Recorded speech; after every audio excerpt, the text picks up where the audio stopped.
કેમ છો વિદ્યાર્થી મિત્રો? ફરી વળે આજે ફરીવાર આપણા સંસ્કૃતના લેક્ચરમાં હું તમારી સંસ્કૃતની ટીચર સ્વાગત કરું છું તમારું મારું જ્યોતિ ચેનલ પર. આગળ આપણે જોયા હતા આપણા લેક્ચરમાં ટોટલ 6 ચેપ્ટર છે જે આપણે પૂરા કર્યા. છેલ્લા ચેપ્ટરમાં આપણે જોયું હતું કાષ્ઠખંડ અને વાત કરી હતી કે ભાઈ લાકડાનો ટુકડો છે એ અલગ અલગ વિઘ્ન છે. જો એ વિઘ્નને પાર કરી દે, એ મુશ્કેલીઓને પાર કરી દે તો એ સમુદ્ર સુધી પહોંચી શકે છે. એવી જ રીતે મનુષ્ય આપણે પણ એ લાકડાના ટુકડા જેવા છીએ. આપણા જીવનમાં પણ જો જુદા જુદા વિઘ્ન આવે છે એ દરેક વિઘ્નને આપણે પાર કરીએ તો આપણે પણ ચોક્કસ છે એ સુખી સંસારને ભોગવી શકીએ. તો આવું લાકડાના ટુકડાના માધ્યમથી ગુરુ છે પોતાના શિષ્યને જે આ વાત સમજાવે છે એ આપણે આપણા આગળના પાઠમાં જોયું હતું.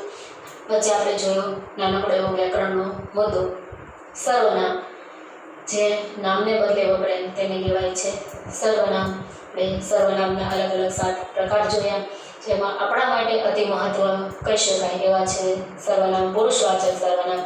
પુરુષવાચકમાં અસ્મદ, યુસ્મદ, તદ અને કિમ, જે આપણે એક્ઝામની દ્રષ્ટિએ અથવા તો આપણા જે 9-10ના શિક્ષણને લગતું છે એ આપણે જોયું હતું. આજે આપણે શરૂ કરવા જઈ રહ્યા છીએ આપણું આગળનું ચેપ્ટર.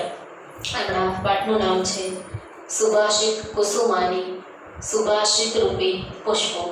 સુભાષિત, ભાષિત એટલે કહેવાયેલું અથવા બોલાયેલું, સુ એટલે સારું, જે સારું છે, વ્યવસ્થિત છે, યોગ્ય છે, કહેવાયેલું હોય, બોલાયેલું હોય એ સુભાષિત. પુષ્પો, કુસુમાની એટલે કે પુષ્પો, ફૂલો. તો ફૂલ જેવા કોમળ અને સરસ મજાના નાજુક છતાં ઘણું બધું કહી જાય એવા પુષ્પરૂપી અહીંયા અમુક સુભાષિતો છે એ આપણને આપવામાં આવ્યા છે. તો શરૂ કરીએ આપણે આપણા 7મો ચેપ્ટર.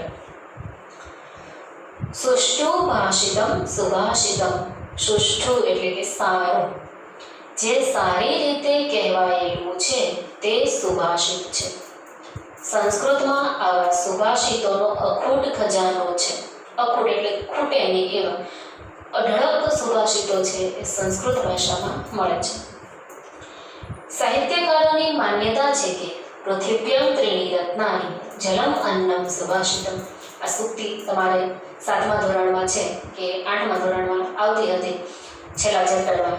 પૃથ્વી પરના 3 રત્નો કયા કયા? જળ એટલે કે પાણી, અન્ન એટલે કે ખોરાક અને ત્રીજું છે સુભાષિત. આ 3 અમૂલ્ય રત્નો જે પૃથ્વી ઉપર છે કે જે દરેક વ્યક્તિ માટે અતિ આવશ્યક, અતિ મહત્વના છે. માનવીય જીવન માટે જેમ જળ અને અન્ન, ખોરાક, પાણી અનિવાર્ય છે તેવી જ રીતે સુભાષિત પણ અનિવાર્ય છે. અનિવાર્ય એટલે ખૂબ જરૂરી. સંસ્કૃતના આ સુભાષિતો માત્ર ભારતીય પ્રજા કે સંસ્કૃતિને અભિવ્યક્ત કરતા નથી, પરંતુ તે તો સમગ્ર માનવ સંસ્કૃતિની ઓળખ કરાવે છે. સુભાષિતો આપણી ભારતીય પ્રજા, સંસ્કૃતિ, આપણી રહેણી કરણી એની તો ઓળખ આપે જ છે, એ તો રજૂ કરે છે. સાથે સાથે એ માનવ સંસ્કૃતિ, મનુષ્યના જીવનનો શું સાર છે, શું ઉપયોગ છે એ પણ આપણને સમજાવે છે. પરિણામે તે સ્થળ અને કાળના બંધન વગર માનવ માત્રના જીવનને માર્ગદર્શન આપે છે. એટલે એ સંસ્કૃતિ છે, માનવ સભ્યતા, માનવ સંસ્કૃતિ, ભારતીય પ્રજા ને મનુષ્ય જીવન. ભારતીય સભ્યતા માત્ર આપણા દેશ પૂરતી, માનવીય સભ્યતા એટલે સમગ્ર વિશ્વ છે એ પણ એમાં આવરી લેવામાં આવ્યું છે. તો આ જે બાબતો રજૂ કરવામાં આવી છે એના માટે આ સુભાષિતોને સ્થળ એટલે કે જગ્યા અને કોઈ સમય, કાળ એટલે કે સમય, આનું બંધન નડતું નથી. એ દરેક જગ્યાએ દરેક વ્યક્તિ માટે આટલું જ મહત્વ ધરાવે છે. અહીં માનવ જીવનમાં મૂલ્યોની સ્થાપના કરવાનો ઉપક્રમ હોય છે. વ્યક્તિના ચારિત્ર્ય ઘડતર માટે મિત્રની જેમ તે સહાયક બને છે. જીવનમાં જે ગ્રહણ કરવા યોગ્ય બાબતો છે તેમનું અનુસરણ કરવાથી માનવને કેવી રીતે સુખ અને આનંદની અનુભૂતિ થઈ શકે છે તેના સરસ ઉદાહરણો પણ આ સુભાષિતો પૂરા પાડતા હોય છે. ટૂંકા વાક્યમાં લાંબી વાત મૂકવાની વિશેષતા તો અહીં છે જ. તો આ સુભાષિતોનું શું મહત્વ છે, એની શું જરૂરિયાત છે, એની શું ઉપયોગિતા છે, આવશ્યકતા શું છે? તો કે માનવ જીવનમાં મૂલ્યોનું ઘડતર, આપણા ચરિત્રનું ઘડતર કરે છે.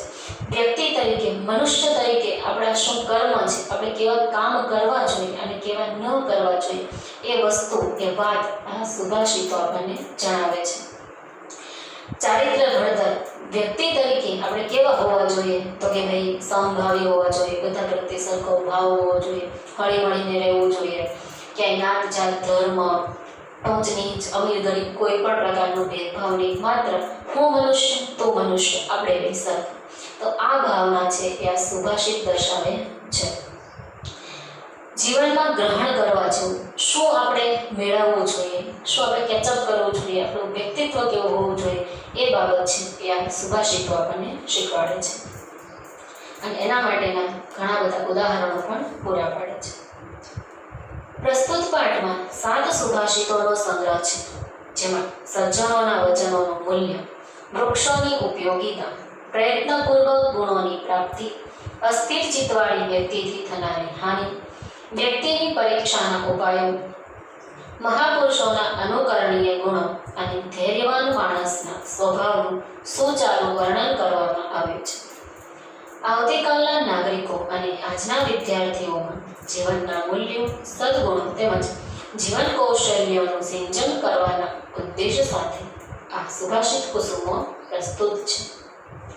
આપણા આ જે ચેપ્ટર છે એમાં 7 એવા સુભાષિતો પસંદ કરવામાં આવ્યા છે. અલગ અલગ સુભાષિતમાં અલગ અલગ વાત છે દર્શાવી છે. સૌથી પહેલા વાત કરી છે સજ્જનોના વચન. વચન એટલે એને કહેલી વાત. સજ્જન વ્યક્તિ છે, જે સારા વ્યક્તિ છે, તેણે જે વાત કહી છે, વાતનું કેટલું મહત્વ છે, કેટલું મૂલ્ય છે, એની શું કિંમત છે, એ અહીંયા આપણને પહેલા સુભાષિત દ્વારા જાણવા મળે છે. બીજા સુભાષિતમાં છે વૃક્ષોની ઉપયોગિતા, ઝાડનું મહત્વ. પછી છે પ્રયત્નપૂર્વક ગુણોની પ્રાપ્તિ. આપણી અંદર કોઈ ગુણો છે એ ઓછા પડે છે, તો એને કઈ રીતે આપણે હાંસલ કરવા જોઈએ એના માટેનું ઉદાહરણ છે. ત્યારબાદ છે અસ્થિર ચિત્તવાળી વ્યક્તિથી થનારી હાનિ. અસ્થિર ચિત્ત એટલે જેનું મન છે એ અવ્યવસ્થિત હોય, એ માનસિક વ્યક્તિની વાત નથી થતી, પણ એવો વ્યક્તિ કે જેના વિચારો ખુદ પોતાના વિચારો સાથે ન મળતા હોય, બીજા સાથે ન મળતા હોય, જે પોતાનામાં તે બેલેન્સ ન કરી શકતા હોય, તો આવા વ્યક્તિ છે એનાથી આપણને છે નુકસાન થાય. ત્યારબાદ વાત કરી છે વ્યક્તિની પરીક્ષાના ઉપાયો. કઈ રીતે ખબર પડે કે વ્યક્તિ કેટલો સજ્જન કે ગુણવાન છે એની વાત. મહાપુરુષોના અનુકરણીય ગુણો. કયા વ્યક્તિ પાસેથી આપણે ગુણ છે શીખવાનું એ વાત કરી છે. અને છેલ્લામાં કીધું છે ધૈર્યવાન માણસના સ્વભાવનું સુચારું વર્ણન. ધૈર્ય, જે ધીરજવાન વ્યક્તિ છે એ વ્યક્તિનો સ્વભાવ કેવો હોય એનું વર્ણન છે. તો તમે લોકો આવતીકાલના ભારતના નાગરિકો અને આજના વિદ્યાર્થીઓ છો, તો તમારું જીવન છે એ સુવ્યવસ્થિત બને, તમારા ઉચ્ચ મૂલ્યો બને, સદગુણો છે તમારા જીવનમાં આવે, જીવન કૌશલ્યો તમે પ્રાપ્ત કરો, એ હેતુથી અહીંયા આપણે આ 7 સુભાષિતો આપ્યા છે. તો આપણે એક છે જોતા જઈએ. સદભિસ્તુ લીલ્યા પ્રોક્તમ શિલાલિખિતમ અક્ષર અસદ્ભિઃ શપથેનપિ જલે લિખિતમ અક્ષર. સદ્ભિ એટલે કે સજ્જન વ્યક્તિ, લીલયા પ્રોક્તમ, લીલયા એટલે રમતમાં, અમસ્તા જ ખાલી વાતમાં કહી દીધું હોય, પ્રોક્તમ એટલે કહેલું. શિલાલિખિતમ એટલે કે પથ્થર પર લખેલા, અક્ષરમ એટલે કે અક્ષર બરાબર છે. જે સજ્જન વ્યક્તિ છે, જે સારો વ્યક્તિ છે, એ વ્યક્તિ અમસ્તા તે વાતમાં કહી દે કોઈ વાત કે ભાઈ જરૂર પડે ત્યારે તું મને કહેજે, હું તને મદદ કરીશ, કાંઈ કામ હોય તો કહેજે.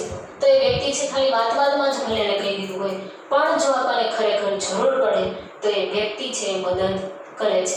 એટલે એના અક્ષર છે, એને કહેલી વાત છે, એનું મહત્વ કેવું છે, પથ્થર ઉપર લખ્યા છે. આપણે પથ્થર ઉપર કોઈ વસ્તુ લખી, કોઈ કંડારી હોય, તો વર્ષો વયા છે તો એ વસ્તુ એમની એમ રહે છે.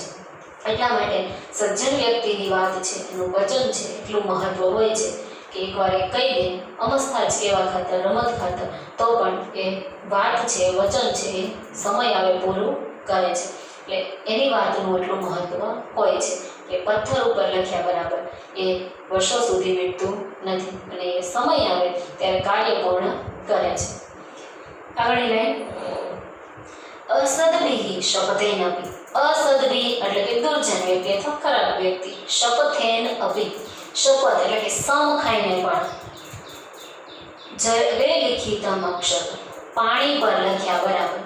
હવે કોઈ દુર્જન કે ખરાબ વ્યક્તિ છે, એનામાં ખરાબ આદતો છે, ખરાબ ટેવો છે, તો એ વ્યક્તિ તમને સમ ખાઈને કહે ને કે ભાઈ હું આમ કરી દઈશ, જરૂર પડે ત્યારે નહીં. એના મહત્વ, એના શબ્દોનું મહત્વ કેવું હોય? પાણી ઉપર લખ્યા છે.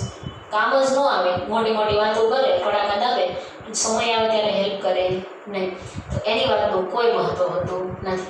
પાણી ઉપર લખી શકીએ નહીં. પાણી ઉપર આપણે લખીએ સાથે સાથે રેડાતું છે, તો એની વાતનું મહત્વ એવું હોય છે સાવ તુચ્છ અથવા મામૂલી. આગળનો સુભાષિત. સેવિતવ્ય મહાવૃક્ષ ફલશ્ચાયા સમન્વિત યદિ દેવત ફલમ નાસ્તિ છાયા કેન નિવાર્યતે. સેવિતવ્ય એટલે સેવન કરવું અથવા તો ઉગાડવું. મહાવૃક્ષ એવા મહાન એવા મોટા વૃક્ષનું સેવન, એવા મોટા વૃક્ષનું વાવેતર કરવું. ફલ છાયા સમન્વિત જે ફળ અને છાયા બંને આપે. યદિ દેવત ફલમ નાસ્તિ જો નસીબ જોગે ફળ ન આપે, છાયા કેમ નિવાર્યતે તો છાંયડો પણ રોકી શકે. અહીંયા વૃક્ષનું મહત્વ દર્શાવતા કીધું છે કે આપણે હંમેશા એવા વૃક્ષો છે એ ઉગાડવા જોઈએ, એ વાવવા જોઈએ કે જે ફળ અને છાંયો બંને આપતા હોય. કદાચ નસીબ જોગે ફળ ન આપી શકે, વૃક્ષની પણ અમુક સમય થાય, વૃદ્ધ થાય, ઘરડું થાય અને ફળ ફૂલ ન આપે, પણ એનો છાંયો કોઈ રોકી શકે નહીં. એનો છાંયડો છે નિરંતર જ્યાં સુધી વૃક્ષ રહે ત્યાં સુધી આપણને મળતો રહે છે.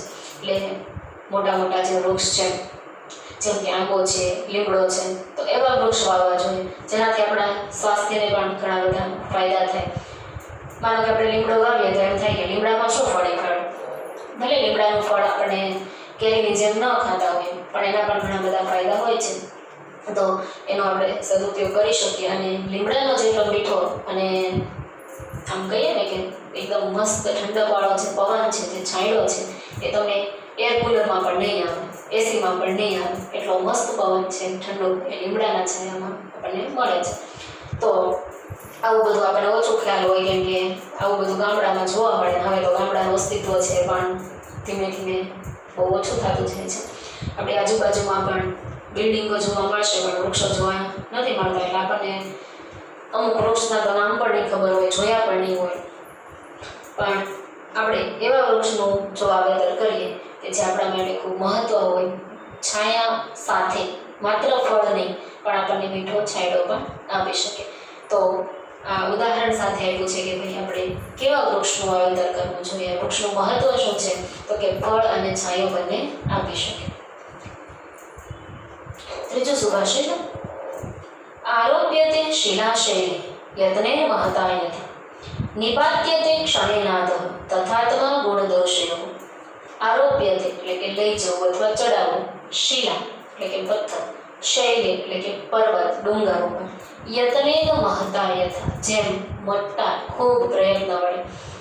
આપણે વિચારીએ કે એક ઊંચો ડુંગર છે, પહાડ છે, એના ઉપર આપણે 2-4 મણનો પથ્થર છે એ ચડાવવાનો છે, તો કઈ રીતે ચડાવવો પડે?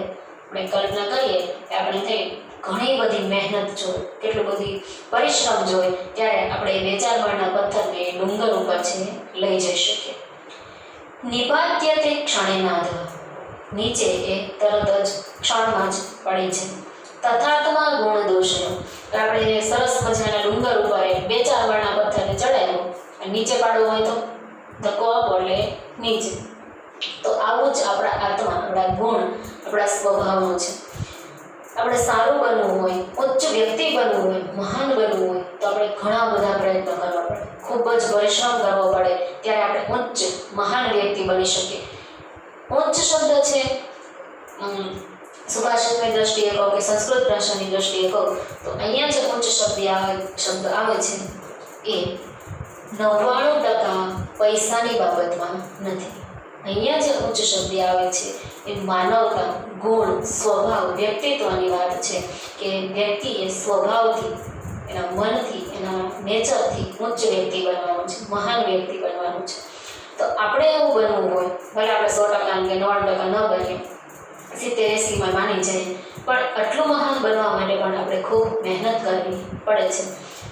સારો વિદ્યાર્થી બનવું હોય તો શું કરવું પડે?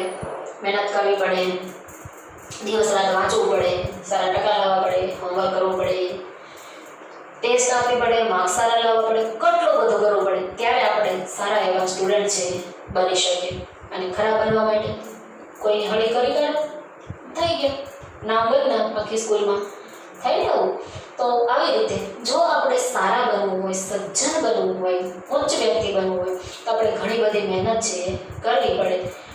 અને જો આપણે સેજ કંઈક ભૂલ કરીએ, કંઈક ખરાબ કામ કરીએ તો આપણે તરત નીચે છે પડી જઈએ. એટલે સારા બનવામાં મહેનતની જરૂર છે, ખરાબ બનવામાં નહીં.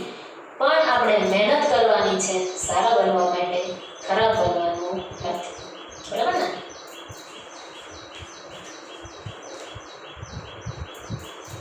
આગળનો સુભાષિત ચોથા નંબર. ક્ષણે રુષ્ટ ક્ષણે તુષ્ટ રુષ્ટ તુષ્ટ ક્ષણે ક્ષણ અવ્યવસ્થિત ચિત્તસ્ય પ્રસાદો અભિ ભયંકર.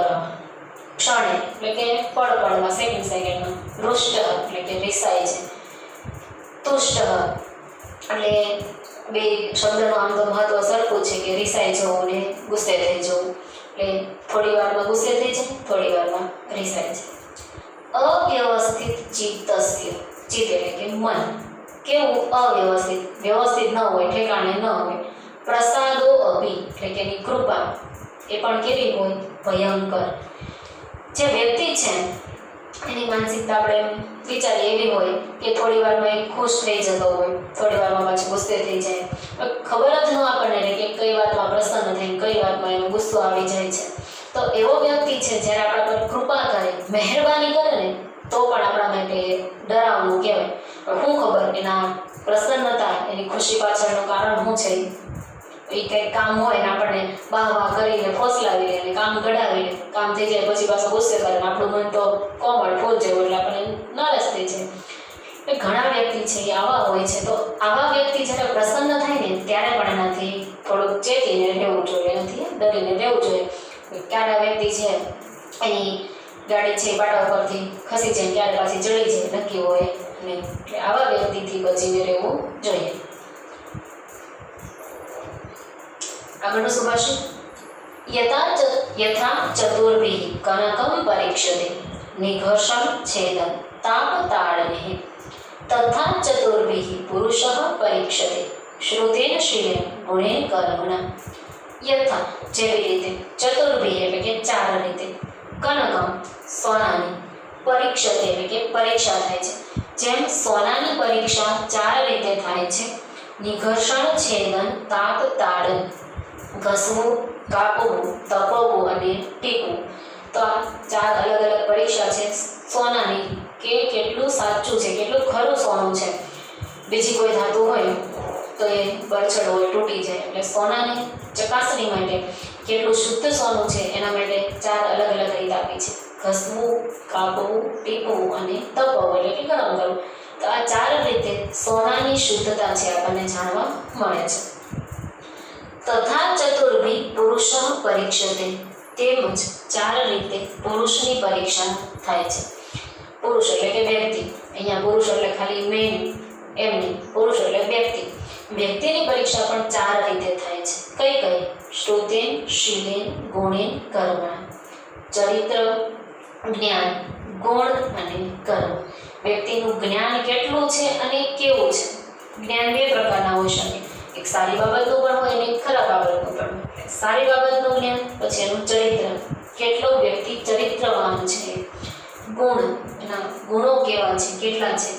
વડીલો પ્રત્યે વ્યવહાર કેવું છે, નાના બાળકો સાથે વ્યવહાર કેવું છે, સ્ત્રી સાથેનો વ્યવહાર કેવો છે, પુરુષ સાથેનો વ્યવહાર કેવો છે, ગરીબ સાથેનો વ્યવહાર કેવો છે, અમીર સાથેનો વ્યવહાર કેવો છે. તો આ બધા છે એ વ્યક્તિના ગુણ કેવા છે એના પર આધાર રાખે અને એના કર્મ.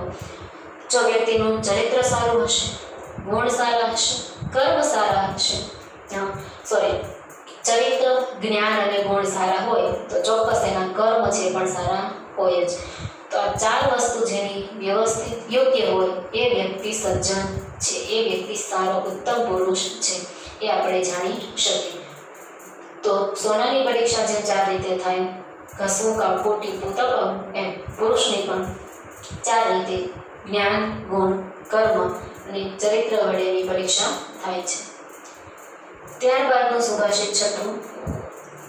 આપત્સુ રામ સમરેશુ ભીમ દાનેશુ કર્ણશ્ચ નયેશુ કૃષ્ણ વિશ્વ પ્રતિજ્ઞા પરિપાલનેશુ વિક્રાંત કાર્યેશુ ભવ આંજનેય. આપત્તિ, આપત્સુ એટલે કે આપત્તિ, મુસીબત, મુશ્કેલીમાં રામબદ. અહીંયા આપણને એવો ઉપદેશ આપવા માંગે છે કે ભાઈ આપત્તિ હોય, મુશ્કેલ સમય હોય, મુશ્કેલ ઘડી હોય તો કેવું બનવાનું? તો કે રામ જેવું બનવાનું. આપણે રામાયણ વિશે થોડી ઘણી તો માહિતી છે કે ભાઈ રામ છે એ દરેક પરિસ્થિતિ છે એને એકદમ ધીરજથી અને એકદમ ધૈર્યથી એનું સમાધાન લાવે છે. એ કોઈ પરિસ્થિતિમાં એકદમ ઉતાવળા નથી થઈ જતા કે હફડા ફફડા થઈને કાર્ય નથી કરતા. એકદમ ધીરજથી અને દરેક વ્યક્તિનું માન મર્યાદા સન્માન જળવાય એવી રીતે કામ કરે છે. તો જ્યારે મુશ્કેલ સમય આવે, આપત્તિ આવે, મુશ્કેલી આવે ત્યારે આપણે રામની જેવા બનવાનું છે. સમરેશુ ભીમ, સમર એટલે ઇંગ્લિશ વાળું સમર એટલે ઉનાળો નહીં, સમરેશુ એટલે કે યુદ્ધ. યુદ્ધમાં ભીમ જેવું બનવાનું. હવે આપણે આગળનો પાઠ જોયો હતો, ઘટોત્કચ છે યુદ્ધ માટે શાંતિનો પ્રસ્તાવ લઈને આવે છે પણ દુર્યોધન એને સ્વીકાર નથી કરતો અને યુદ્ધ થાય છે. તો જો યુદ્ધની પરિસ્થિતિ આવી જાય, એ સમય આવી જાય કે હવે લડવાનું છે આર કે પાર, તો ભીમ જેવું બની અને લડી લેવાનું, સામનો કરી લેવાનો ને વિજય બનવાનો. ત્યારબાદ છે દાનેશુ કર્ણ. દાનની બાબતમાં, કોઈને આપવાની બાબતમાં કર્ણ જેવું બનવાનું. આપણે મહાભારતની વાત કરી હતી તો કે ભાઈ કર્ણ છે એ દુર્યોધનનો મિત્ર હતો, એનો દોસ્ત હતો, એટલે દુર્યોધનની સહાયતા કરે છે, મિત્રતા નિભાવે છે. કર્ણનું પાત્ર છે ખૂબ સારું છે, વ્યવસ્થિત છે. કર્ણનો સ્વભાવ છે દાન આપવાનો. એની પાસે જે વસ્તુ હોય, જે જરૂરિયાતવાળો વ્યક્તિ છે, નિર્ધન હોય, ગરીબ હોય, જેને પૈસાની જરૂર હોય એને પૈસા, અને જેને મદદની જરૂર હોય કોઈ પણ, તો એ વ્યક્તિ છે એ હંમેશા દાન આપતો હતો. પોતાનો પણ એ વિચાર નથી કરતો. એને જન્મથી છે એ કવચ કુંડળ મળ્યા હોય તો એ કવચ કુંડળ છે એ પણ દાનમાં આપી દે છે. પોતાના જીવની પરવા કર્યા વગર કવચ કુંડળ દાનમાં આપી દે છે. એટલા માટે દાનવીર કર્ણ છે એવું એનું નામ પડ્યું હતું. તો દાન આપવામાં કર્ણ જેવું બનવાનું. ભલે કર્ણ જેવા આપણે ન બની શકીએ, પણ જે વસ્તુ આપણે ઉપયોગી ન હોય, જરૂર ન હોય, અને સામેવાળી વ્યક્તિને જો જરૂર હોય તો એ વસ્તુ છે આપણે એને આપી અને થોડું કર્ણ જેવું બનવાની કોશિશ કરવી. નયેશુ કૃષ્ણ. નયેશુ એટલે કે નીતિ નિયમ. નીતિ નિયમમાં કૃષ્ણ જેવું બનવાનું. કૃષ્ણના નીતિ નિયમ સામેવાળા વ્યક્તિ ઉપર આધાર રાખે. જરૂર પડે ને સામદામ દંડભેદ બધું અજમાવવાનું. સામેવાળો વ્યક્તિ છે શાંતિથી વાત બતાવે તો આપણે શાંતિથી વાત કરવાની. યુદ્ધ કરવાનું કે આપણે યુદ્ધ કરવાનું. એટલે નીતિ નિયમમાં કૃષ્ણ જેવું બનવાનું. વિશ્વ પ્રતિજ્ઞા પરિપાલનેશુ. વિશ્વ પિતામાં દુર્યોધનના પરદાતા, એના પિતા છે, એના મોટા ભાઈ. તો ભીષ્મ છે, શાંતનુ રાજા છે, શાંતનુ રાજાના પુત્ર છે એ ભીષ્મ.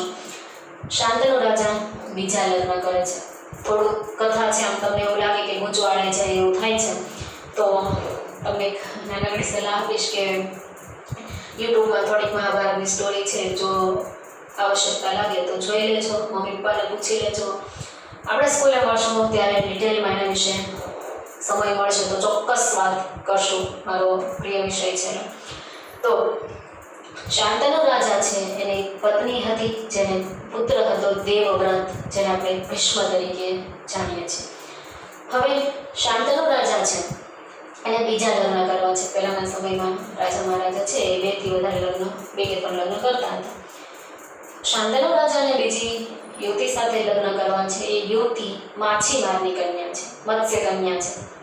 હવે મત્સ્ય કન્યાના પિતા એટલે માછીમારે એવી શરત મૂકી કે જો મારી દીકરીનો પુત્ર રાજા બનશે તો હું તને મારી દીકરી આપીશ.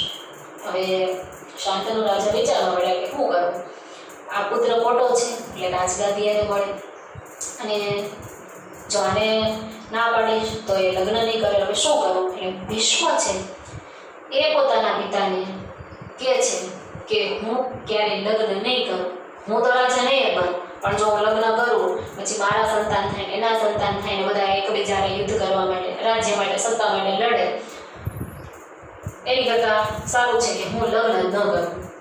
એટલે ભીષ્મ જે દેવવ્રત છે એ પોતે પોતાની માતા ગંગાની હાજરીમાં એના સોગંદ લઈને એ પ્રતિજ્ઞા લે છે કે આજીવન બ્રહ્મચર્ય પાળીશ.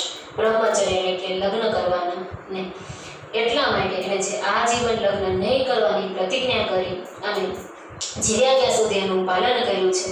એટલા માટે કોઈ કાર્ય હોય આપણે પૂરું કરવું હોય તો ભીષ્મ પ્રતિજ્ઞા કરવાની, એ શરૂ કરવાનું અને પૂરું થાય ત્યાં સુધી બેસવાનું નહીં.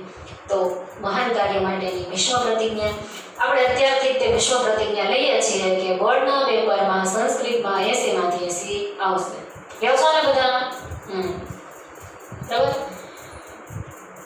છેલ્લી લાઈન શ્લોકની વિક્રાંત કાળે શુભ આંજનેય. વિક્રાંત એટલે કે જે કઠિનાઈવાળા પરિસ્થિતિ હોય તો એવા સમયમાં હનુમાન જેવું બનવાનું. ક્યારેક કોઈ વ્યક્તિ છે એની મદદની જરૂર હોય તો એની મદદ કરવાની, સહારો આપવાનો, દોસ્ત બનવાનું, મિત્ર બનવાનું, સેવક બનવાનું અને વ્યક્તિની સહાયતા કરવાની. વિપત્તિનો સમય આવે, જેમ રાવણ સાથેના યુદ્ધમાં રામનું સૈન્ય ઓછું હોવાથી વાનર સેના આપણે રામાયણમાં ખરા આવવાના છે, આપણો વિષય છે.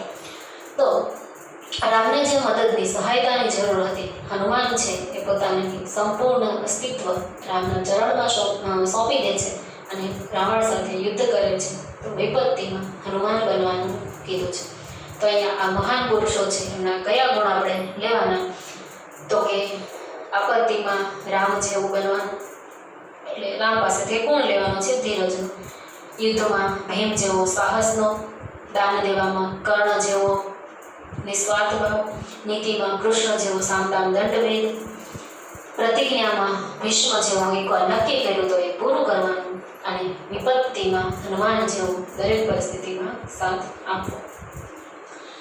આપણો છેલ્લો શ્લોક પ્રારબ્ધે ન ખલુ વિઘ્ન ભયે નીચે પ્રારભ્ય વિઘ્ન વેતા વીરમંતી મધ્યા વિઘ્નેઃ પુનઃ પુનઃપી પ્રતિહન્યમાનઃ પ્રારભ્ય ચ ઉત્તમ જન ન પરિતજંતી. પ્રારબ્ધે ન ખલુ વિઘ્ન ભયે નીચે. હું કાંઈ કામ શરૂ કરીશ અને કંઈક અડચણ આવશે, કંઈક આપત્તિ આવશે તો એની કરતાં કાંઈ નથી કરવું, જવા દેવું. આવું કોણ વિચારે? નીચ વ્યક્તિ એટલે કે નિમ્ન વ્યક્તિ. અહીંયા છે નીચ વ્યક્તિ એટલે કે નિમ્ન વ્યક્તિ, જેના વિચારો છે એ સાવ નિમ્ન છે, નેગેટિવ છે, હલકા છે. એવું જ વિચારે હું આમ કરીશ ને આમ થશે ને એની કરતાં કાંઈ કરવું નથી. આવા વ્યક્તિ એને નિમ્ન કક્ષાના વ્યક્તિ કહેવાય છે. પ્રારબ્ધ્ય વિઘ્ન વેતા વીરમંતી મધ્યા. કામ શરૂ કરી દીધું, ધીમે ધીમે ચાલતું હતું, કાંઈક પ્રોબ્લેમ થઈને કામ અટકી ગયો એટલે એને છોડી દીધું. પાછું બીજું લીધું, શરૂ કર્યું, ધીમે ધીમે હાથું પાછું. આ વ્યક્તિને મધ્યમ કક્ષાના વ્યક્તિ કહ્યા છે. શરૂ કરે પણ જેવી કંઈ આપત્તિ આવે, મુસીબત આવે એટલે કામ છોડી દે, એ મધ્યમ પ્રકારના લોકો. વિઘ્નેઃ પુનઃ પુનઃપી પ્રતિહન્યમાનઃ. વિઘ્ન છે વારંવાર આવે છતાં જે કાર્ય શરૂ કરીને પૂરું કરે એ ઉત્તમ વ્યક્તિ છે.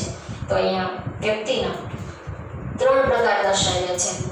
જે મુશ્કેલી કે આપત્તિના ડરથી કામ શરૂ ન કરે એ નિમ્ન વ્યક્તિ, કાર્ય શરૂ કરે મુસીબત આવે એટલે અધવચ્ચે છોડી દે એ મધ્યમ કક્ષાના વ્યક્તિ, વારંવાર વિઘ્ન આવવા છતાં, આપત્તિ મુશ્કેલ ગમે એટલી આવે છતાં કામ શરૂ કરી અને એને પૂરું કરે એ ઉત્તમ વ્યક્તિ છે. તો તમે નક્કી કરો કે તમે કેમ આવો છો? નીચમાં? નહીં. મધ્યમમાં? ના. ઉત્તમ વ્યક્તિમાં, બરાબર ને? ચોક્કસ. અને નહીં હોય તો પણ હવે આપણે કોશિશ કરશું કે આપણે બધા ઉત્તમ વ્યક્તિમાં આવીએ. તો આપણો 7મું ચેપ્ટર છે, સરસ મજાનો નાનકડા એવા સુભાષિત કુસુમ. દરેકને આપણને ફૂલ છે એ ગમે છે, તો આવા ફૂલ જેવા નાજુક કોમળ અને છતાં ઘણું બધું સમજાવે છે એવા 7 સુભાષિતો છે એ આપણે આ પાઠમાં જોઈએ.